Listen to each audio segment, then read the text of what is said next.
वबरकातुहू। Student, अभी जो तरीका मैं आपको बताने लगा हूँ कोनिक सेक्शन को ओवरऑल प्रिपेयर करने का, एमसीक्यूज करने का और शार्ट क्वेश्चन हो उसको हल करने का, या आपको किसी भी टाइप का पेपर में आप अपीयर होना चाहते हैं तो आपको जल्दी से क्वेश्चन सॉल्व करना है, तो उसके लिए हम लोग को क्या करना पड़ता है ये हम देखेंगे। तो यहाँ पे सबसे पहले पैराबोला जो है उसकी मेन इक्वेशन आपको आनी चाहिए कि पैराबोला जो है वो अलॉन्ग एक्स एक्सिस के ऊपर भी हो सकता है और वाई एक्सिस के ऊपर भी। यहाँ पे दो टेबल देख रहे हैं आप, इसमें पहला वाला जो है वो अलॉन्ग वाई एक्सिस बना हुआ है और दूसरा अलॉन्ग एक्स एक्सिस बना हुआ है। इसकी मेजर इक्वेशन दी हुई है एक्स माइनस एच का square equal to 4b y minus k, और दूसरी साइड पे b दी हुई है।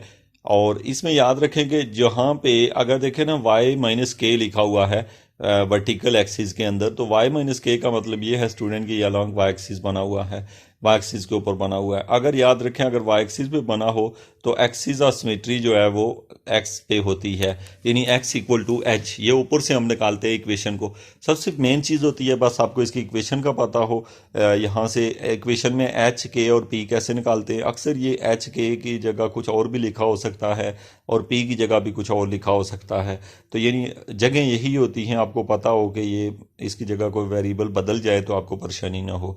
इसका जो वर्टेक्स है स्टूडेंट वो एच के है। कैसे निकाला जाता है, ऊपर से इक्वेशन से x equal to h y equal to k, और इसका जो फोकस पॉइंट होता है वो अगर वाई एक्सिस पे बना होता है तो अगर वाई एक्सिस पे तो वाई एक्सिस के अंदर पी ऐड हो जाता है, और अगर वो एक्स एक्सिस पे बना होता है तो एक्स एक्सिस के अंदर पी जो है वो ऐड हो जाता है। यहाँ से स्टूडेंट पी का मतलब आप यहाँ अक्सर ए देखते हैं, पी जो है वो ए नेगेटिव ए पॉजिटिव दोनों को इंक्लूड करके अंदर ये लिखा हुआ है। ये बहुत ही मेजर मेन फार्मूले हैं, इनको आप नोट कर लें एक पेज के ऊपर, फ़ौरन से इन्हें देखें, क्वेश्चन से कंपेयर करें और एकदम से वैल्यू निकाल सकते हैं। यहाँ पे जो याद रखना जो पी नंबर है ये पॉजिटिव भी हो सकता है और नेगेटिव भी हो सकता है। अब ये डिपेंड करता है, आपने उसको पहचानना है। उसके बाद जो डायरेक्ट्रेस होता है, अगर आपका पैराबोला वाई एक्सिस पे बन रहा है तो डायरेक्ट्रेस जो है वो वाई इज इक्वल टू के माइनस पी होगा, और अगर एक्स एक्सिस पे बन रहा है तो y x equal to x minus p होगा। तो यानी आपके पास एक है के माइनस पी और के एच माइनस पी। उसके बाद डायरेक्शन ऑफ ओपनिंग कैसे पता चलती है, यानी कि उसकी डायरेक्शन की दो है, एक्स एक्सिस के ऊपर भी दो डायरेक्शन हो सकती हैं, वाई एक्सिस पे भी दो सकती हैं। अगर पी पॉजिटिव हो देन अप होगा, और पी अगर नेगेटिव हो तो डाउन होगा। दूसरी साइड पे हमने लिखा अगर पी पॉजिटिव होगा तो इसकी तरह राइट होगा, और पी नेगेटिव होगा तो लेफ्ट होगा।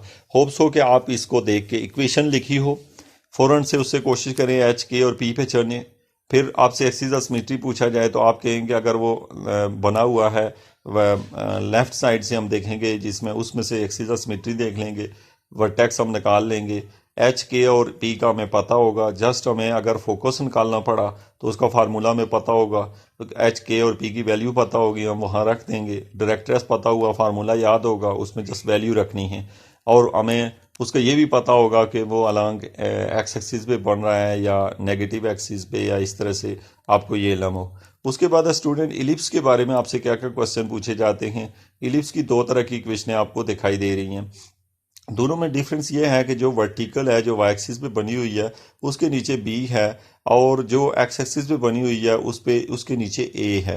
यानी कि पहली इक्वेशन में एक्स माइनस ए का whole square divide by b square है, प्लस वाई माइनस के का whole square divide by a square है इक्वल टू 1। तो इसका मतलब है ये वाई एक्सिस पे बनी हुई है क्योंकि एक्स माइनस एच के नीचे बी है। जबकि दूसरी वाली equation H minus x divide by a square में चूंकि एक्स माइनस एच के नीचे ए आया हुआ है और वाई के नीचे के बी आया हुआ है, तो सो इसका मतलब है ये अलॉन्ग एक्स एक्सिस बनी हुई है। अब स्टूडेंट हमारे पास है जो हमारा मेन क्वेश्चन है वो ये है कि एक तो आपने इन्हें पहचानना है कि आपका जो है इलिप्स है उसकी मेजर इक्वेशन क्या होती है, तो उसमें प्लस होता है क्योंकि ये शेप जो होता है अंडे की शेप होती है, इसमें प्लस होता है। और दूसरे नंबर पे इसका सेंटर एच के होता है। कैसे निकलता है, ऊपर से इक्वेशन से एक्स इक्वल टू एच और वाई इक्वल टू के, दोनों टाइप्स में इसका जो सेंटर होता है वो एच के ही होता है। इसका जो वर्टेक्स होता है वो एच के प्लस माइनस ए होता है।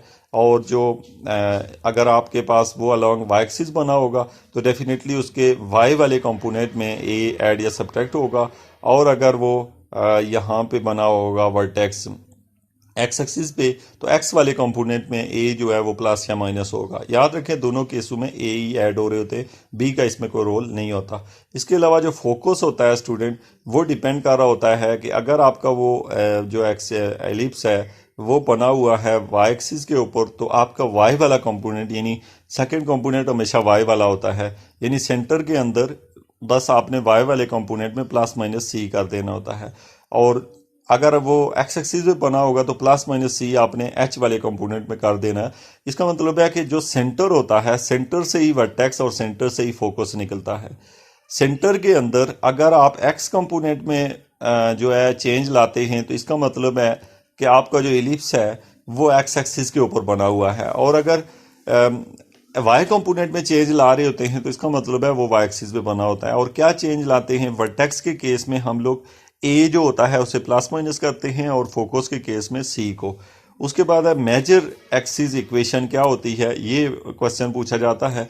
अब मेजर एक्सिस का मतलब ये होता है कि जब इलिप्स होता है तो इलिप्स जो है वो, अगर आप देखते हैं एक अंडे की शक्ल है, अंडा एक साइड से ज़्यादा लंबा होता है और एक साइड से छोटा, तो यानी जहाँ ज़्यादा चौड़ाई होती है उसको मेजर एक्सिस कहते हैं, और जहाँ कम चौड़ाई होती है उसे माइनर एक्सिस कहते हैं। आपसे कोई पूछता है मेजर एक्सिस की लेंथ कितनी है, तो आप कहते हैं 2a length of the major axis. क्यों 2a? याद रखें इसलिए कि आपका यानी a जो लेंथ होती है वो हाफ होती है पूरी लेंथ के, तो इसलिए 2a और 2b माइनर एक्सिस को शो करता है। उसके बाद है equation that relate a b and c. Equation जो ए बी सी को रिलेट करती है, यानी आपको अगर ए बी का पता है सी कैसे निकालते हैं, तो Pythagoras theorem a square equal to b square plus c square से निकलता है। इसेंट्रिसिटी ऑफ द इलिप्स को पूछे क्या होती है, आप फौरन बता दें, e is equal to c over a. को पूछता है आपसे what is the eccentricity of ellipse, तो आप कहते हैं is equal to c over a. तो आपको पूछा जाता है सी और ए कहाँ से लाए, तो जस्ट आपको वहाँ ऊपर से ए बी पता होता है, आपने वहाँ से पहले सी निकालना होता है पैथागोरस थ्योरम से, जब निकल जाता है तो उसको इसमें पुट कर लेते हैं। इसके बाद ये है कि आपको प्रैक्टिस करनी चाहिए ये क्वेश्चन अगर एमसीक्यूज में हो, तो ताकि जल्दी से इनको आप सिंप्लीफाई कर सकें, हल कर सकें।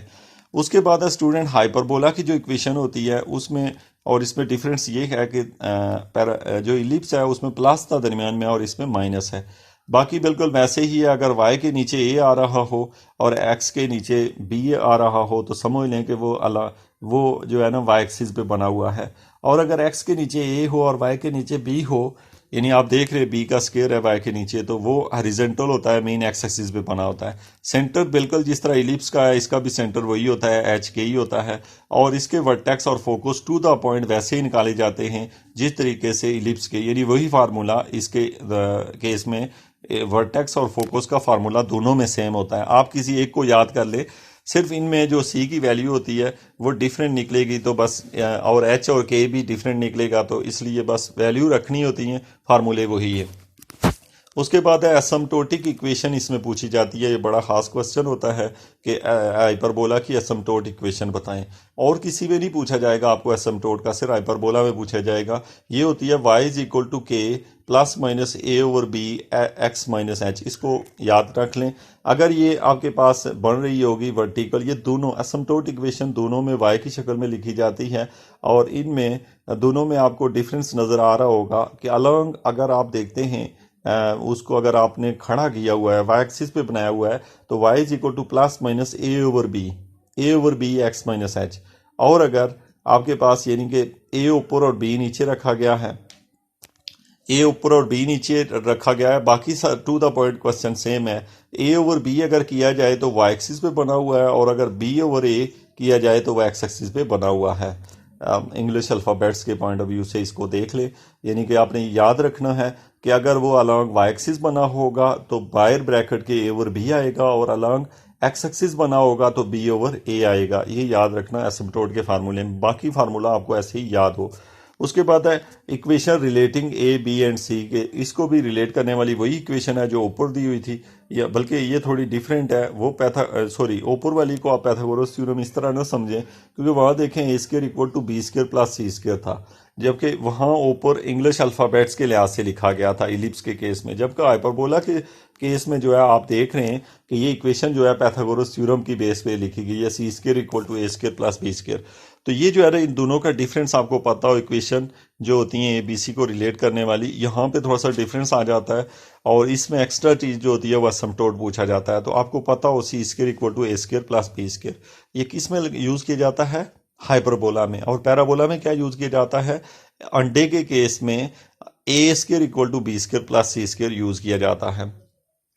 उसके बाद स्टूडेंट ये है क्लासिफिकिंग कोनिक सेक्शन। इस तरह का एक सवाल आपको दिया होगा, capital A x² plus C y² plus DX plus E, ये जो दिया हुआ है इसमें सर्कल कब होता है? जब A और C दोनों एक जितने हों तो वो सर्कल होता है। अगर AC इक्वल टू 0 आ जाए, बोथ आर नॉट 0, यानी A को C से मल्टीप्लाई करें तो वो A को C से मल्टीप्लाई करें वो 0 आ जाए तो इसका मतलब है, लेकिन A और C का कोफिशिएंट जो है वो 0 होने का मतलब यानी A या x² या y² के किसी एक कोफिशिएंट जो है वो अगर 0 होगा तो वो जो है वो पैराबोला बन जाता है। अगर A को C से मल्टीप्लाई करें, अगर A को C से मल्टीप्लाई करें वो ग्रेटर देन 0 आए तो इलिप्स होगा। AC कहाँ से लेंगे? x² और y² कोफिशिएंट है।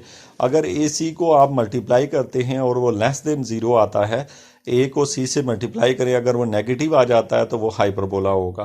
तो यहाँ पे आपने देखा है कि आपका सर्कल, पैराबोला, इलिप्स और हाइपरबोला को कैसे आप फौरन से देख के रिकॉग्नाइज कर लेंगे अगर इक्वेशन इस फॉर्म में दी हुई तो। ये था ओवरऑल आज का आपका लेक्चर, जिसमें आप लोगों ने तमाम चीज़ें देखी हैं, सर्कल भी देख लिया है, कोनिक सेक्शन में पैराबोला, हाइपरबोला, इलिप्स और उनको रिकॉग्नाइज करना देखा है।